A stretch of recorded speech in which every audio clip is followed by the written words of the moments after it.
Hello friends गणतंत्र को आपको स्वागत भिडियो में आलोचना करवा +3 सेकेंड सेमेस्टर आपर हिस्ट्री ऑनर्स कोर पेपर 4 अथवा वर्ल्ड हिस्ट्री 2 यही पेपर रही प्रत्येक यूनिट सिलेक्शन लॉन्ग क्वेश्चन गुड़िक आम भिडियो आलोचना करवा जहाँकि आपर सेकेंड सेमेस्टर एग्जाम 2024 आसबार संभावना रही। तो ये आपर परीक्षा लॉन्ग क्वेश्चन आसो तेणुकर कौन जगह स्किप नक आरंभ शेष पर्यंत देखो। तो डे नक चलते आज भिडियो स्टार्ट करवा।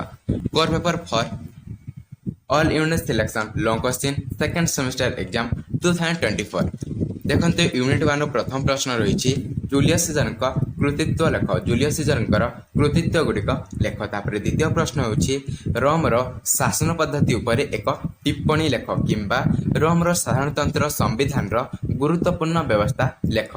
रोम साधारणतंत्र संविधान गुरुत्वपूर्ण व्यवस्था गुड़िक लेख। तापर रखिंतु प्रश्न नंबर 3 रही मानव सभ्यता को रोमियो मानकर अवदान संपर्क में लेख। मानव सभ्यता को रोमियो मानकर कौन कौन अवदान रही सेगुड़िक संपर्क में लेख। तापर रही प्रश्न नंबर 4 रे रोम कृषि अर्थनीति विषय आलोचना कर। रोम कृषि अर्थनीति किभली थिला से विषय आलोचना कर। तापर रही प्रश्न नंबर 5 रही रोम वाणिज्य और सहर विकास विषय लेख। रोम वाणिज्यर विकास एवं तांकर सहर विकास विषय वर्णना कर। तापर रही प्रश्न नंबर 6 रे रोम पतन संबंध में लेख। क्यों कारण रोम पतन होता ता संबंध में टिप्पणी दियो। तापर सप्तम प्रश्न होची यूनिट 1 रोम उत्थान संक्षेप लेख। रोम उत्थान विषय संक्षेप लेख। तापर रही प्रश्न नंबर 8 रे रोम समाज विषय लेख। रोमियो समाज से विषय लेख। तापर रही प्रश्न नंबर 9 रही रोम और कार्थेज मध्य संगठित युद्ध विषय वर्णना कर। रोम एवं कार्थेज मध्य जो युद्ध संगठित होता से युद्ध विषय वर्णना कर। तापर 10वां प्रश्न होची जूलियस सीजर उत्थान और पतन आलोचना कर। जूलियस सीजर उत्थान और पतन आलोचना कर। बहुत इंपोर्टेंट प्रश्न अटे गुड़िक। तापर रही प्रश्न नंबर 11 रही रोमान साम्राज्य प्रतिष्ठार कारण मान आलोचना कर। रोमान साम्राज्य प्रतिष्ठार कारण मान आलोचना कर। तो यह आपण मानकर यूनिट 1 समस्त सिलेक्शन लॉन्ग क्वेश्चन। तापर रही यूनिट 2 यूनिट 2 प्रथम प्रश्न होची सामंतवाद कौन और यार उत्पत्ति और वैशिष्ट्य आलोचना कर। सामंतवाद कहले कौन यार उत्पत्ति किपर भाव होता एवं तार वैशिष्ट्य गुड़िक वर्णना कर। यह होची यूनिट 2 प्रथम प्रश्न। तापर यूनिट 2 द्वितीय प्रश्न होची सामंतवाद उपकारिता और उपकारिता लेख। सामंतवाद कौन कौन सुगुण गुड़िक रही एवं कौन कौन दुर्गुण गुड़िक रही से विषय वर्णना कर। तापर रही प्रश्न नंबर 3 रे सामंतवाद पतनर कारण लेख।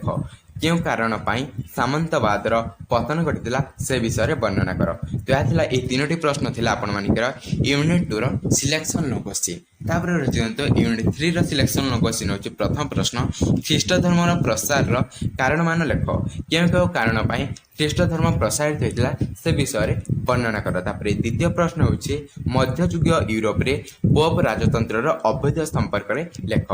मध्ययुगीय यूरोप रे पोप राजतंत्र किपर भाव अभ्युदय घटीला से विषय आलोचना कर। तापर तृतीय प्रश्न होची जीशुଙ୍କ जीवनी और बाणी लेख। जीशु ख्रीष्टंकर तांकर जीवनी एवं तांकर बाणी गुड़िक लेख। तापर चतुर्थ सिलेक्शन क्वेश्चन होची क्यों कारण जोगु यूरोप रे पापासी राजतंत्र प्रतिष्ठित होता। क्यों कारण जोगु यूरोप रे पापासी राजतंत्र प्रतिष्ठित होता।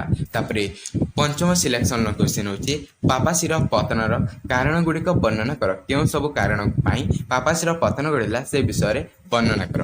तापर षष्ठ सिलेक्शन क्वेश्चन होची मध्ययुगीय यूरोप रे गिरजार भूमिका वर्णना कर। मध्ययुगीय यूरोप रे गिरजार भूमिका कौन था से विषय आलोचना कर।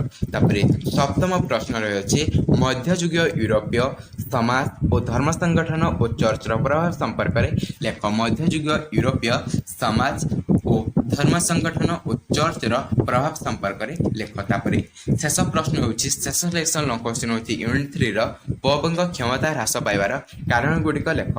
यह बहुत इंपोर्टेंट प्रश्न अटे। पोपଙ୍କ क्षमता ह्रास पाइबार कारण गुड़िक लेख। क्यों सब कारण पोपଙ୍କ क्षमता ह्रास पाइला से विषय आलोचना कर। तो यह आपंकर यूनिट 3 समस्त सिलेक्शन लॉन्ग क्वेश्चन। तापर रही यह हूँ आपंकर शेष यूनिट यूनिट 4 यूनिट 4 प्रथम लंग क्वेश्चन होची सरिया उपरे एक विस्तृत टिप्पणी लेख। सरिया कहले कोन ताहा उपरे एक विस्तृत टिप्पणी लेख। तापरे द्वितीय प्रश्न होची आरब रे इस्लाम धर्मर उत्थान पछरे थिबा जनजाति व्यवस्थार पृष्ठभूमि उपरे आलोचना कर। आरब रे इस्लाम धर्मर उत्थान पछरे रहिथिबा जनजाति व्यवस्थार पृष्ठभूमि उपरे बा पृष्ठभूमि विषय आलोचना कर।